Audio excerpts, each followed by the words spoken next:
Hello বন্ধুরা, আজকে আমরা চলে গেছিলাম গোয়ার নির্ভানা ক্রুজে, যেটা গোয়ার ফেমাস ক্রুজ হিসাবেও পরিচিত। সেখানে ঢুকতেই আমাদের ভেজ এবং নন ভেজ স্টার্টার সার্ভ করা হয়েছিল। স্টার্টারের টেস্ট ছিল অসাধারণ। স্টার্টার শেষ করতে না করতেই কত রকমের অনুষ্ঠান, নাচ, গান সেখানে শুরু হয়ে গেছিলো। এগুলো দেখার পর আমরা শেষমেশ চলে গিয়েছিলাম বার কাউন্টারের দিকে। গিয়ে সেখান থেকে একটা ব্লু লেগুন মকটেল খাওয়ার পর যেই মেন কোর্সের দিকে গেলাম, গিয়ে দেখি সে কত রকমের খাবার সেখানে সাজানো রয়েছে। যদিও সেখানে স্টার্টারগুলো আনলিমিটেড ছিল না, কিন্তু খাবার ছিল আনলিমিটেড।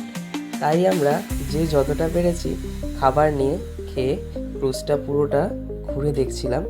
তারপর ক্রুজে কিছু ছবি তোলার পর ক্রুজের ওপর থেকে বাইরের দৃশ্য দেখতে দেখতে শেষ হয়েছিল আজকের এই সুন্দর দিনটা। আজকের জন্য ভিডিওটা এতটুকুই। দেখা হচ্ছে পরের কোনো ভিডিওতে।